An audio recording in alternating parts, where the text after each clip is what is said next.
Bismillahirrahmanirrahim. Assalamualaikum warahmatullahi wabarakatuh.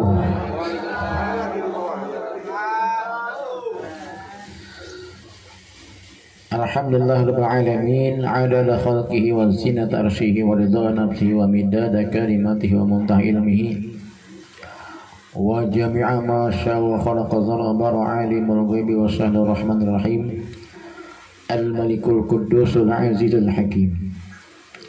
Asyhadu an la ilaha illallah wahdahu la syarika lah, lahul mulku wa lahul hamdu yuhyi wa yumitu wa huwa hayyun la yamut, biyadihil khairu ala kulli syai'in qadir wa ilaihil masir.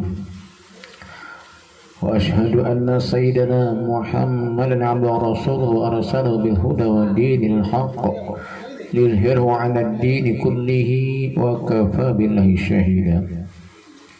Allahumma salli wa sallim ala habibina wa syafi'ina wa maulana Muhammad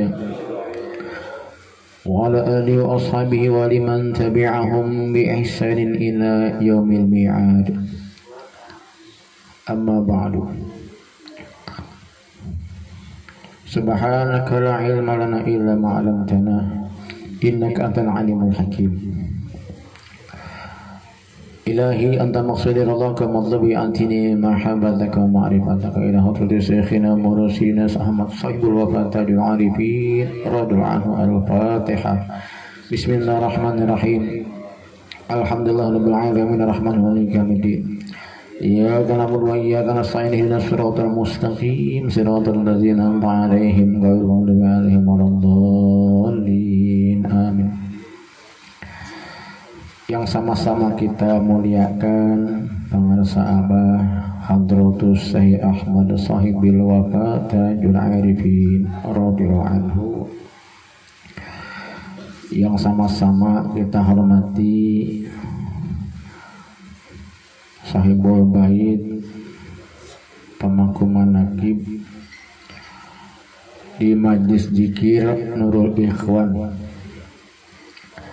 Bang Sahad Saputra sekeluarga besarnya,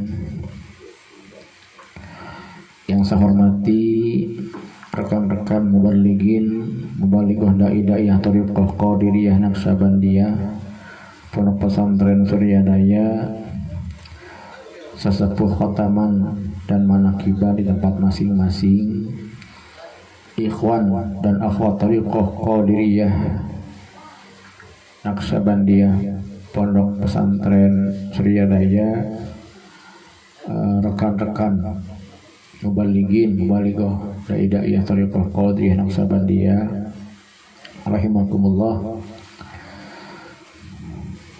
Alhamdulillah, pada malam hari ini kita kembali berkumpul di Majlis Zikir Nurul Ikhwan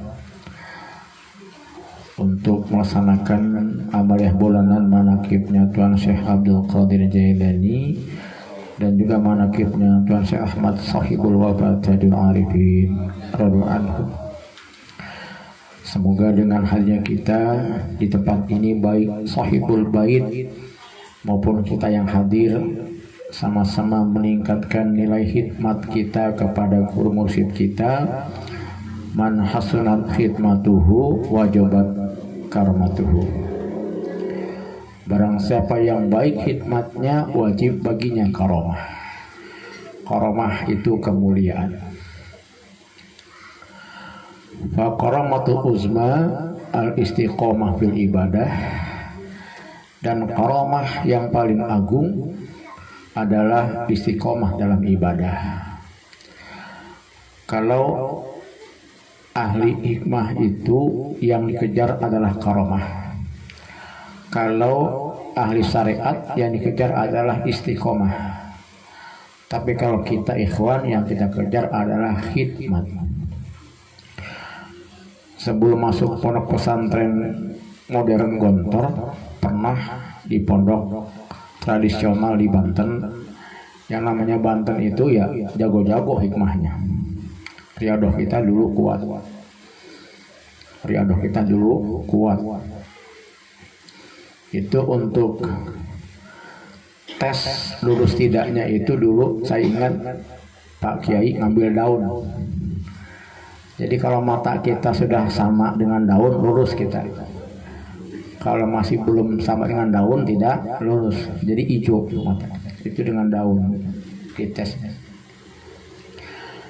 Nah, jadi ketika tamat dari pondok pesantren itu meneruskan ke pondok pesantren Gontor sampai tamatnya, itu masih ada sisa-sisa hikmah.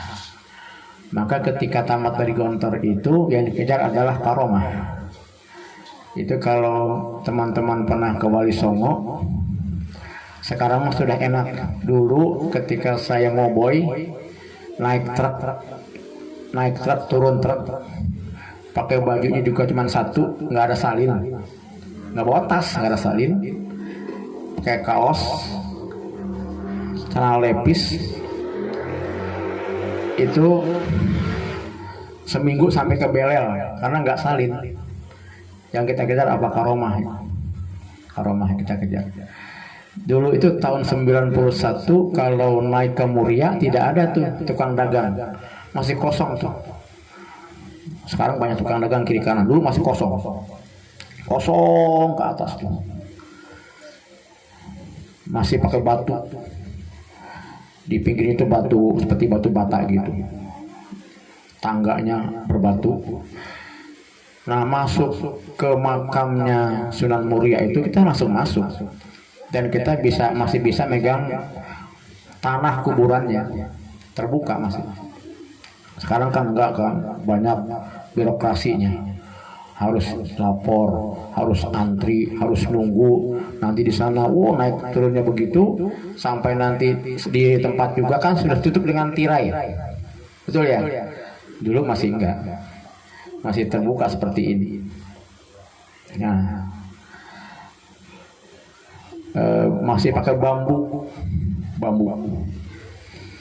Nah, kalau ke Demak itu dulu angkot berhentinya pas di Masjid Demak. Kiriman atau kirimas di depan Demak langsung masuk berhentinya. Karena kan nggak jauh ya tempat parkirnya. Itu halte busnya jauh. Dulu nggak. Kita kalau di depan Masjid Demak itu langsung kirimas depan tuh langsung turun. Juga ke Masjid Kudus begitu. Pokoknya dulu itu ngoboy lah, seminggu itu habis tuh 9 wali, bari terganti baju, terganti celana. Coba bayangkan tuh. Ya, ngudaknya karomah. Dulu kan masih kuat hikmahnya. Kemudian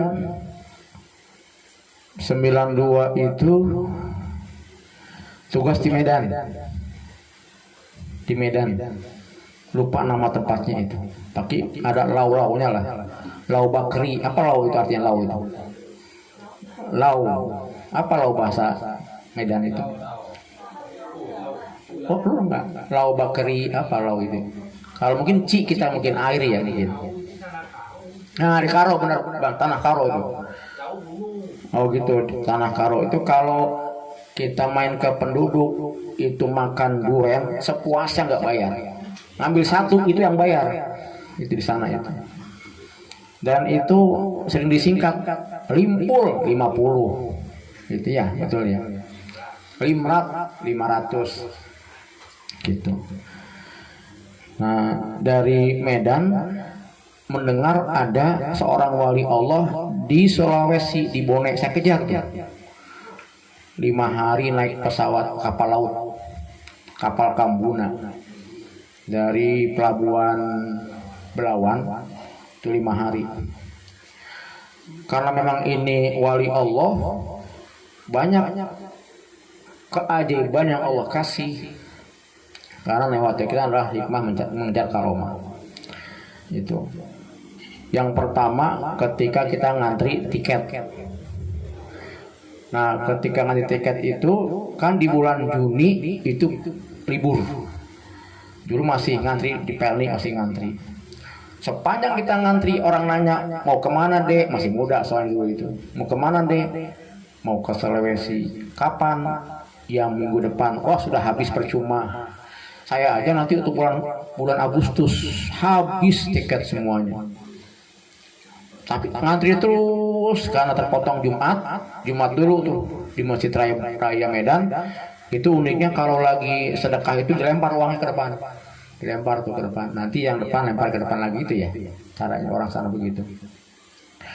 Habis Jumatan balik lagi ke kantor Pelni, penasaran ingin dapat tiket. Sementara guru-guru yang ngajar di sana sudah tidak ada kebagian tiket, semuanya habis tiket. Kan terlambat bulan Juni itu sudah habis tiket karena masih manual, belum online dulu. Nah ketika sedang ngantri itu sama kayak tadi pagi, percuma deh sudah habis, saya juga untuk bulan ini sudah nggak kebagian, tapi kekeh ikut ngantri. Sampai di depan loket itu si penjaga tiketnya nanya mau kemana, ke Sulawesi, kapan, tanggal sekian, berapa orang, 1 orang, laki-laki ya, iya ini ada satu kayak mana itu. Nah singkat cerita ketika sudah di Kambuna itu 5 hari di kapal, kita bingung ini mau tinggal di mana karena sampai Makassar itu malam, jam 11 malam. Sampai di pelabuhan itu ada orang yang kemana deh, saya mau ke 77 Bone. Oh masih jauh, udah tinggal di rumah saya aja, nginep. Diajak nginep, nggak bingung, diajak nginep. Nah ketika paginya kita bingung ini pondok pesantrennya di mana. Taunya 77 aja kan, kalau di Bogor misalnya, Bogor mana? Lewili yang mana? Kan gitu.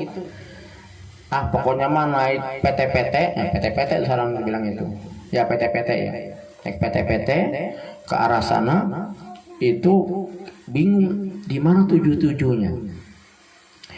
Saat itu sudah zuhur, sudah asar belum sampai karena jauh. Itu jalan itu jarang ketemu rumah. Sepanjang jalan itu semuanya perbukitan, jarang rumah aja dulu. Bagus jalannya tapi jarang rumah.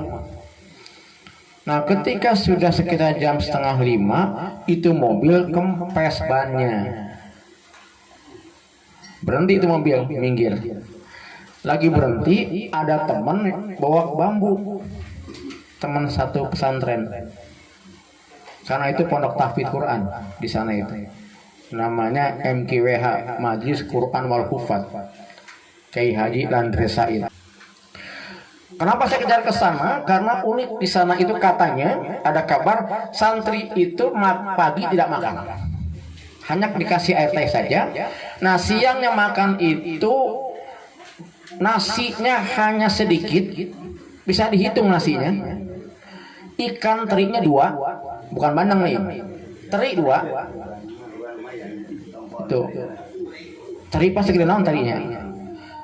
Nasinya bisa dihitung, lauknya cuma teri 2 ekor, itu kenyang sampai malam.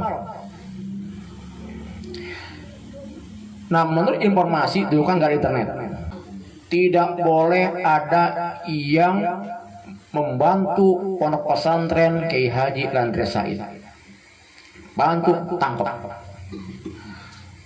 Tapi katanya juga setiap pagi dan sore itu karena memang letaknya di pinggir jalan raya, itu ada saja mobil PT-PT yang lewat, itu ada penumpang yang lempar entah itu beras, entah sayur mayur, karena takut ketahuan. Tapi ada saja, dan itu mampu memberi makan semua santrinya gratis, tidak bayar. Dan beliau itu punya tambak, karena memang posisi di pinggir laut. Punya tambak itu dikosongkan, nggak ditanam ikan, tidak. Tapi santrinya bisa makanan gratis. Sampai sekarang masih ada. Dan ketika ke sana ingin membuktikan makan dengan nasi bisa dihitung dan lauknya teri 2 ekor, kenyang sampai malam, ingin buktikan. Ke sana ketemu makan siang itu betul. Pakai pisin atau piring kecil, rohimah buat tempat asbak rokok tuh, pisin lah. Itu kemudian ada petugas yang ngasih nasi secuil, belakangnya ada orang ngasih ikan 2 ekor, ikan bandeng, cucunya bandeng baru lahir lagi itu Dan itu kita doa sama-sama benar sampai malam kenyang, tidak pernah kepikir ngebasok, tidak pernah. Sudah kenyang segitu. Itu saking mengejar karomah sampai ke 77 bone sana. Memang begitu, karena kita tahu hikmah itu ada dalilnya. Wa ma yu'tal hikmata faqad utiya khairan katsira. Barang siapa yang diberikan hikmah, maka Allah akan memberikan dia kebaikan yang sangat banyak. Nah itu begitulah kehidupan hikmah. Sampai tugas di Malang 93 itu masih di hikmah itu. Kata kiainya yang aja hikmah itu datang ke pondok saya, itu ada pohon yang tumbuh khusus untuk kamu datang. Itu pohon apa nggak tahu itu. Pokoknya bilangnya begitu. Datang ke pondok, saya tunggu, pondoknya di Cirebon. Saya tunggu, itu pohon itu hanya khusus tumbuh buat kamu, ditunggu. Nah, karena memang waktu itu sedang sibuk, akhirnya bilang ke Gus putra kiai di sana, dia langsung berangkat ke Cirebon untuk ngambil itu pohon. Ya bagus lah, aku saya berangkat lah. Saya nggak sempat lagi banyak pekerjaan nih. Gitu. Setelah pulang dari Cirebon, saya tanya mana, hilang pohonnya. Itu dunia hikmah begitu. Itu hikmah begitu. Nah maka ketika sudah bertorikoh itu ternyata bukan itu yang kita cari, tapi adalah khidmat kita yang penting. Dengan khidmat itulah nanti ada istiqomah datang, yaitu istiqomah dalam ibadah. Nah, ikhwan ahwat thariqah Qadiriyah Naqsabandiyah, pondok pesantren Suryadaya rahimakumullah. Dan itulah istiqomah dalam ibadah, bukan sekedar zikir saja, khotaman saja, tapi juga dalam manakib. Wabil khusus kepada sahibul manakib, tuan rumah manakib, Allah akan berikan itu yang disebut dengan manakib oriented. Apa artinya? Dalam pikirannya hanya orientasi manakib. Kita nyari uang untuk manakib. Kita beli barang untuk manakib. Kita renov rumah untuk manakib. Semua itu di otak cuma satu, orientasinya manakib. Itu istiqomah. Jadi terpikir nih, apalagi yang perlu saya perbaiki di rumah untuk manakib. Hanya itu. Dulu sebelum manakib, Bang Sahat nggak kepikir beli kipas angin, itu nggak kepikir. Ya betul ya Bang Sahat ya. Tapi ketika manakib kepikir beli akhir kipas angin, beli karpet. Ini karpet kayaknya dibeli setelah manakib nih. Betul ya Bang Sahat ya. Oh ini sudah mulai hilang warnanya, beli lagi yang baru tadi itu dipasang tuh. Untuk apa? Manakib. Oh belum luas ruangannya, digeser ke sana untuk apa? Untuk manakib. Itu pun dikatakan al-istiqomah fil ibadah, dalam orientasinya hanya manakib. Ibu pernah hadir manakib di Hajiyana, itu pinggir jalan, rame motornya, ya Allah itu benar-benar kalah kita di dalam itu. Apalagi pas tikungan lagi. Itu. Ah begitu saya itu. Karena memang sudah orientasi manakib, akhirnya lama-lama dimudahkan oleh Allah dengan karomah Abah beli tanah jauh tuh, tempat jin buang anak tuh, jauh. Tapi itu manakib di sana malah paling tenang karena menghadap ke sawah. Dibuka tuh gerbangnya menghadap ke sawah. Jadi si imam itu sambil zikir sambil mikir, aduh kapan orang boga sawah, begitu mungkin. Gitu. Oh, super mewah lah. Nah, mewah, mepet ke sawah bener baunya. Itu. Sudah begitu orientasinya hanya ke manakib.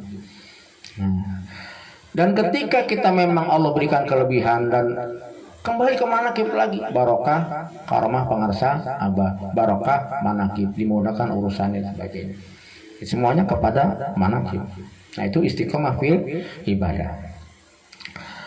Ikhwan ahwat thariqah Qadiriyah Naksabandiyah, Pondok Pesantren Sriwijaya rahimakumullah, mohon izin malam ini membahas tentang surat An-Nur ayat 35 dari tafsir Al-Jailani yang kembali menurut pesan daripada Ajangan Jajan yang memberikan ijazah ini, hati-hati dalam menyampaikan tafsir ini kepada ikhwan. Itu seperti tulang yang harus di blender sampai ikhwan paham. Salah dalam penyampaian bikin bingung ikhwan. Tapi kalau nggak disampaikan sayang, karena ini tafsir luar biasa untuk kita, menambah keyakinan kita dalam berthariqah, menambah yakin kita dalam bermursyid, dan insya Allah pun bisa menjaga diri kita dari berbagai macam godaan dari luar diri kita. Bismillahirrahmanirrahim. Allahu nurus samawati wal ardh. Ini selalu kita baca ketika sholat Isra. Allahu nurus samawati wal ardh. Allah itu mustaqil, sendiri, berdiri sendiri. Dan Allah itu laisa kamitslihi syai'un, tidak bisa diserupakan dengan apapun. Kalau ini dikatakan nur, cahaya, itu adalah sebatas mempermudah jangkauan akal kita, pikiran kita. Karena baginda Rasul Shallallahu Alaihi Wasallam ketika setelah Isra Mi'raj ditanya oleh Siti Aisyah radhiyallahu anha, ya Rasulullah, apakah engkau melihat Allah? Jawaban Rasul, iya. Bagaimana bentuk Allah? Aku tidak bisa melihat bentuk Allah karena cahaya sangat terang, sangat terang. Yang namanya cahaya itu pasti terang. Maksud daripada Allah memberikan pemisahan dirinya sebagai nur, artinya kita sangat butuh kepada Allah, seperti kita butuh kepada cahaya. Ibu ketika masak sahur mati lampu, gelap, poek, apakah terus masak? Enggak, pasti cari lilin, cari cahaya di situ agar enggak tertukar antara garam dan mecin dan gula pasir.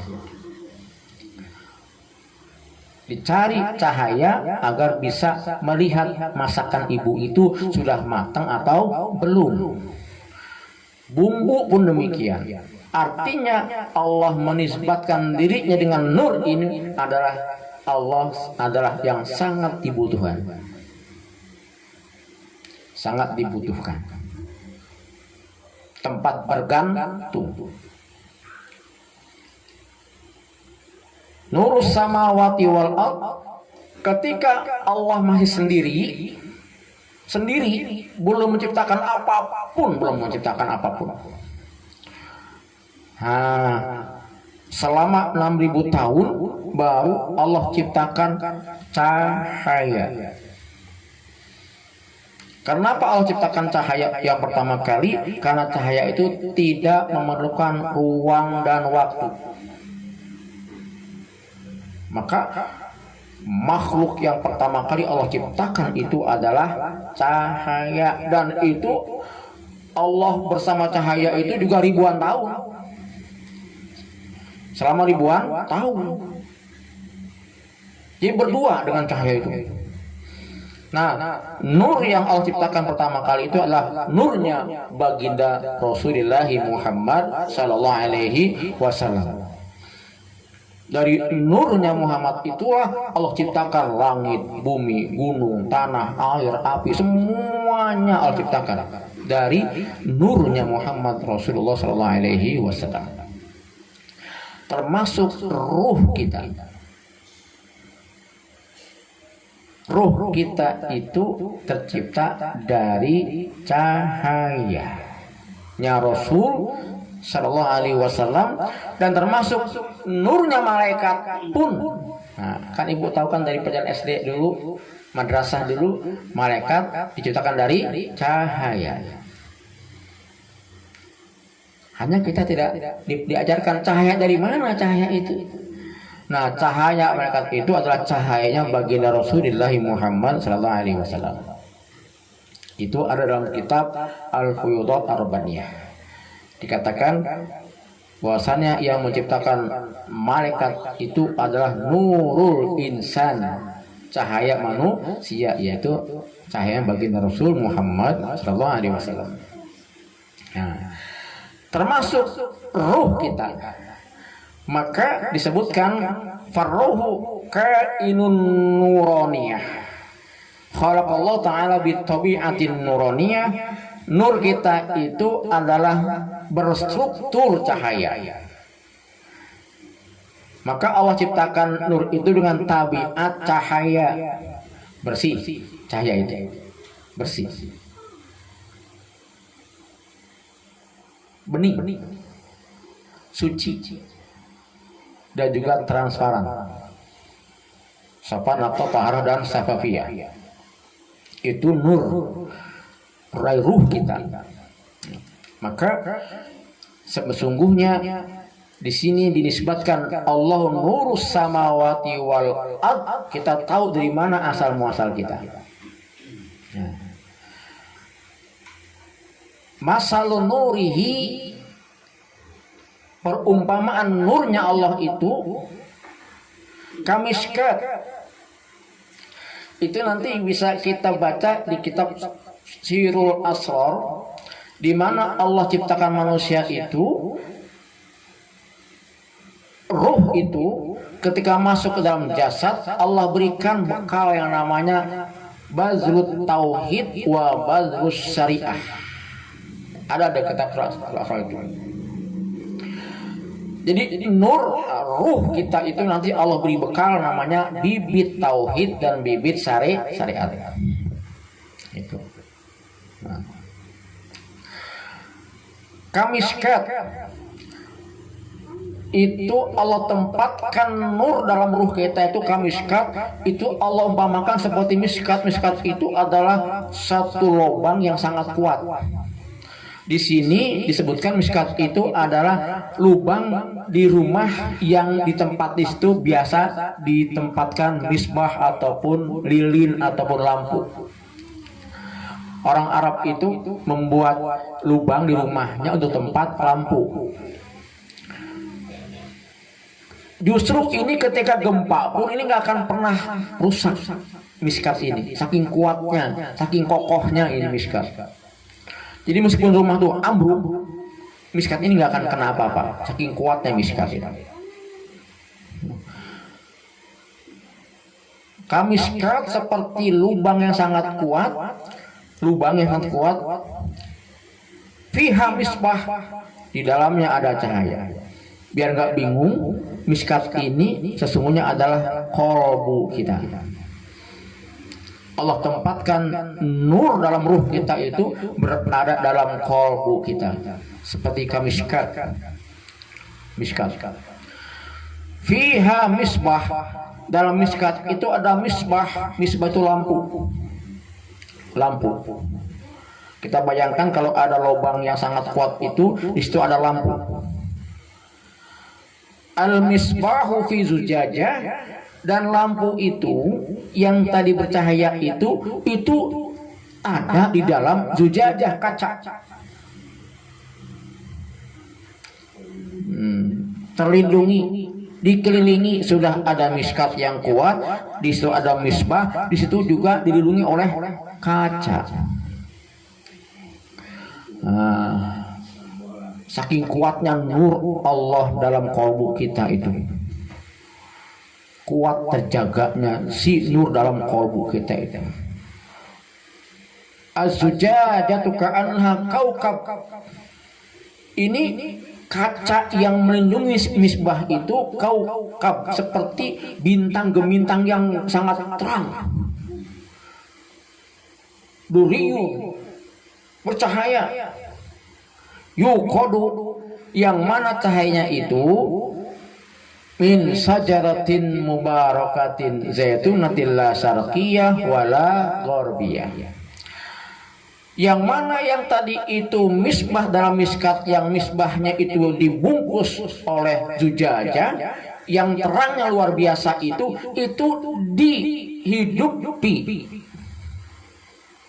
dihidupi dari sajaratin pohon mubarakatin yang penuh keberkahan, zaituna yang berminyak, la syarqiyah tidak ke timur, wala gharbiyah tidak ke barat, tegak lurus bahasa sekarang, tidak ke timur tidak ke barat, la syarqiyah wala gharbiyah. Ini dipakai oleh negara Iran, logo la syarqiyah wala gharbiyah itu Iran yang pakai itu.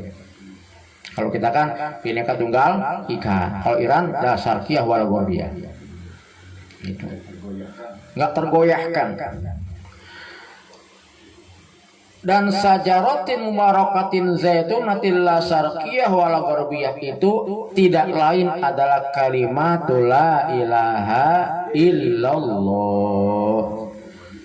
Mau itu orang Yahudi, orang Nasrani, Majusi, orang Hindu, orang Buddha, semuanya Allah kasih dalam ruhnya itu nur ini,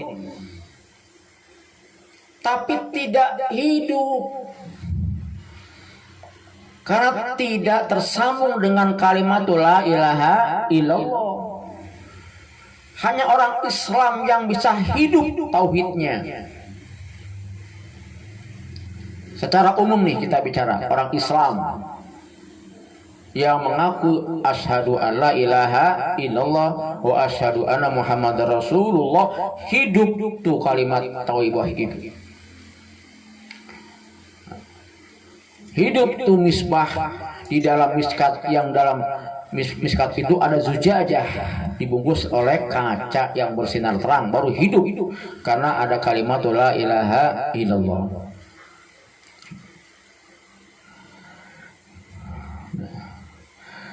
Ya kaidu saituha yudhi'u walau lam tamsashuna, yang mana itu ada zaitnya, minyaknya itu yudhi'u bisa bercahaya meskipun tidak tersurut api. Biasanya kalau kita ingin bercahaya itu pasti membutuhkan api. Begitu Bu ya, ada lilin. Biar bercahaya kita sundut pakai api baru menyala tuh lilin. Kan begitu. Tapi ini tidak atau belum disundut dengan api sudah menyala. Artinya apa di sini? Dalam kitab Sirrul Asrar, Bapak Ibu, semua kita memiliki kemampuan yang Allah berikan. Pak Batubara itu di kolbunya ada hafid Quran. Sudah ada tahfidz Quran di situ. Kalau Allah sudah menakdirkan Pak Batubara hafal Quran, hafal Quran. Kalau di kolbunya sudah ada hafal Quran, itu ada kitab Sirrul Asrar. Makanya waktu di Malang itu, di Pondok Tahfidz Malang, masih dalam rangka mengejar karomah kan? Gitu.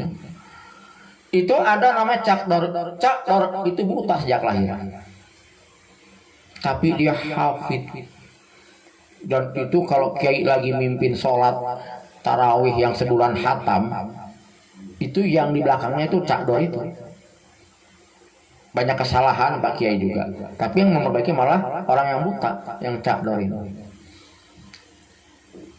Dalam diri kolbu rohim sudah ada bahasa Inggris, bahasa Jepang, bahasa Jerman, ada itu. Ada kapasitas itu, kemampuan itu. Ada dalam diri kita. Hanya nanti apakah mampu berbahasa asing atau tidak. Nah, ini kalau begini akan nyambung dengan kitab Miftahus Sudur. Akan nyambung kepada kitab di Tafsir Jalani di surat Al-Kahfi, di mana kalimat thayyibah, kalimatul la ilaha illallah ini sangat luar biasa, yang mampu menghidupkan ruh kita, yang mampu menghidupkan cahaya ruh kita itu, karena inna hadhil kalimata thayyibata menurut kitab Miftahus Sudur. Kama tutahhiru zakir anisirkil jali, sebagaimana kalimat ini bisa mensucikan orang yang zikir ini dari syirik yang jelas. Wa kadzalika yuzakir zakir minas sirkil khafi, juga bisa mensucikan orang zikir dari syirik khafi. Syirik khafi itu apa? Syirik yang tidak nampak. Kalau dalam kajian itu riya. Tapi kalau tasawuf itu bukan riya aja, iri, dengki, hasud itu masuk syirik khafi. Wa yaj'aluhu khalisan mukhlisan, dan akan menjadikan orang yang zikir itu khalis, bersih, mukhlis, dan juga bisa membersihkan. Sudah bersih juga bisa membersihkan. Wa aidan tujardul qulub anil wujubil araik al-unsriyah. Kalimat ini juga mampu untuk membebaskan kalbu kita dari sekatan-sekatan unsur dasar itu. Kan kita ini ada unsur api. Ada unsur api. Api, air, angin, air, tanah. Karena memang kita ada unsur api yang ada marah, emosi kan gitu. Emosional. Tidak bisa disinggung dikit marah. Itu merupakan hujub hijab dari unsur asli kita manusia. Jadi gini, ketika ruh itu tadi dari nur itu suci, bersih, kemudian bening, kemudian transparan, ketika masuk ke dalam jasad berubah tuh tabiatnya. Itu Pak, tabiatnya berubah menjadi tabiat jasadiyah wa nafsiyah, jadi tabiat jasad dan nafsu. Nah itu muncul di situ. Maka dengan kalimatul la ilaha illallah dibebaskan dari unsur itu. Meskipun ada unsur api, tapi tidak mudah marah. Meskipun ada unsur air, tapi untuk kebaikan dan seterusnya. Wa taqsibuz zakir anir rozail, dan juga bisa mensucikan orang zikir itu dari rozail. Itu adalah penyakit-penyakit rozail, keburukan-keburukan. Wasifatil haywaniyah, dan sifat-sifat kehewanan, baik hewan buas maupun hewan ternak. Hewan ternak ya maunya makan, minum, tidur, nyantai, itu hewan ternak tuh. Iya kan? Itu hanya maunya tidur, makan, main, itu senang-senang, itu hewan ternak. Atau marah, dendam, memangsa orang lain, itu hewan buas. Iya, itu sifat al-haywaniyah namanya. Iya. Kemudian watak sifu, dan dengan zikir ini membuka ala dawam kepada orang zikir ini adalah asidku wal ikhlas wal ulum ala dunia di sini. Nah itu bisa membuka orang zikir itu sifat ikhlas, sidiku jujur, dan juga al-ulum al-ladunia, ilmu ladunia. Nah di akhir kalimat itu bisarti akhdihi min qalbin taqiyin naqiyin mimma siwallah. Syaratnya adalah kalimat la ilaha illallah ini harus diambil dari orang yang sudah suci bersih hatinya dari selain Allah.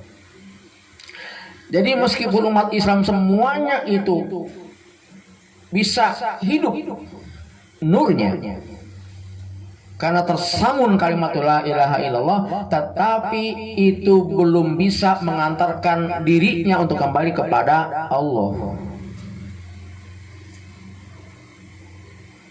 belum bisa mengantarkan dirinya kembali kepada Allah. Makanya ketika orang bertanya, kenapa kita harus berthariqah padahal kan Islam sudah sempurna? Iya. Itu kita bahas dari kitab Kifayatul Adqiyah, dikatakan as-saliku bit thariqati zikri kata'ir al-munjidi ila hadratil qurbi. Orang yang menuju Allah itu dengan cara thariqah itu seperti burung yang terbang terus manteng sampai kepada hadirat Allah. Wasalik min ghairi thariqi zikri kazaman.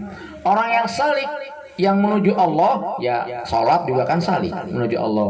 Sholat, ibadah, semua kan menuju Allah. Tapi tanpa thariqah gitu ya. Tanpa thariqah, kazaman itu seperti orang yang lumpuh. Yazhabu taratan wa yaskunu ukhra. Kadang-kadang jalan, kadang-kadang berhenti. Enggak manteng. Gitu. Tidak manteng. Kenapa? Karena enggak punya kompas. Nggak punya arah, terkadang ke barat, nanti ke timur, ke selatan, kemana aja, kan nggak ada arah Pak.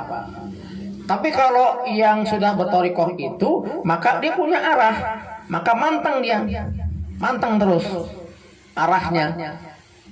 Ila hadratil qurbi. Bahkan dikatakan, sampai dikatakan itu mungkin sampai habis umurnya. Falam yasin ila maqsadihi, nggak sampai lagi. Sudah habis umurnya juga tidak sampai. Maka dikatakan man la saykha fala qiblatalahu. Orang yang nggak punya syekh itu sama orang nggak punya kiblat, nggak punya arah kan, nggak punya kiblat.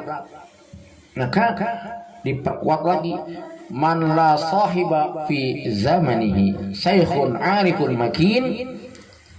Orang yang tidak punya sahib. Nah, kalau sudah bicara masalah kata-kata dalam tasawuf itu harus ditafsirkan dengan kitab tasawuf lagi. Sahib itu adalah ar-rijal wa suhbatul kamal. Sahib ini adalah rijal. Apa tuh rijal? Wali Allah. Ar-rijal. Rijalullah, wahlul kamal, dan juga yang memiliki kesempurnaan.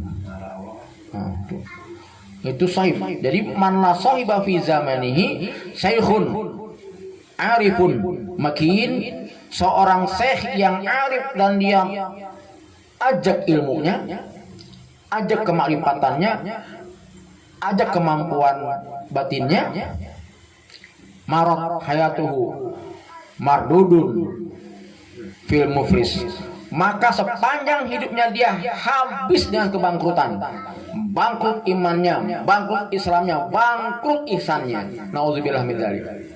Bangkrut. Celaka 12 sudah sindir dalam Al-Qur'an. Wala takunu kallati naqarat ghazlaha biquwatin ankasa.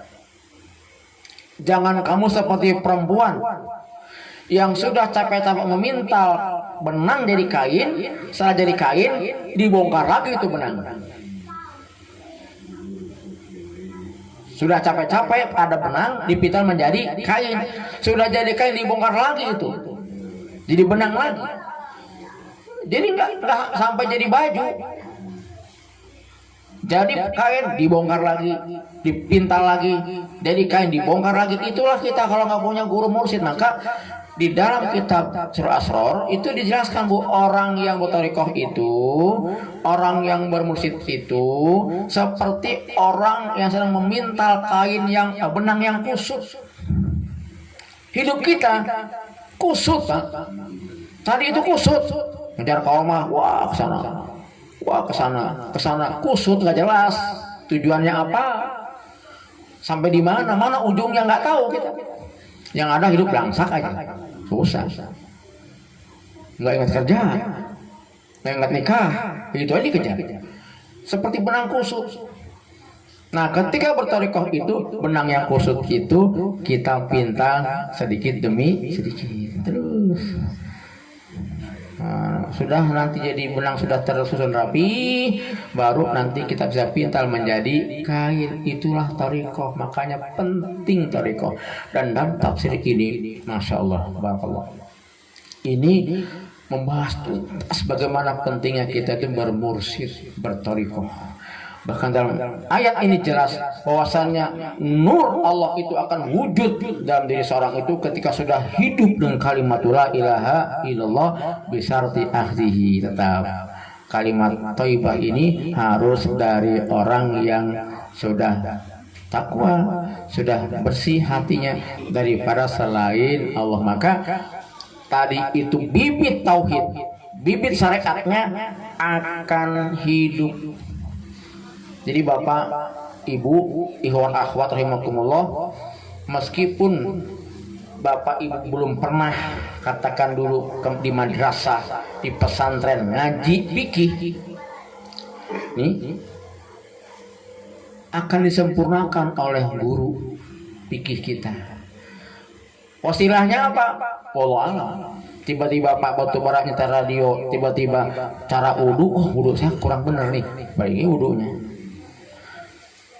Ketika hadirin manakib ada ustadz yang bicara masalah fikih, ketangkap itu dipraktekkan langsung. Banyak cara. Kenapa? Sudah Allah sempurnakan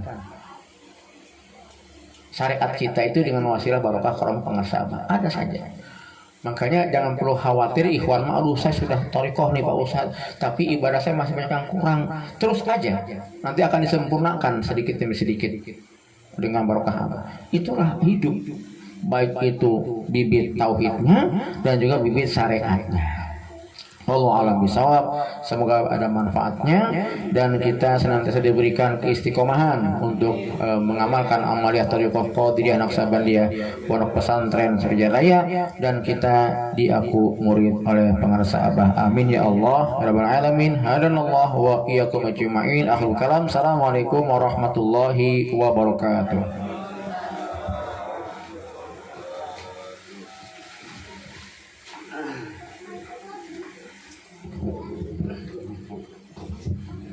Allahumma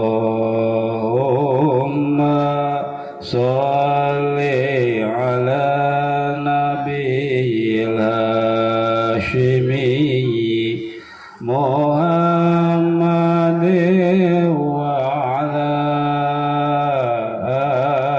alihi wa sallam.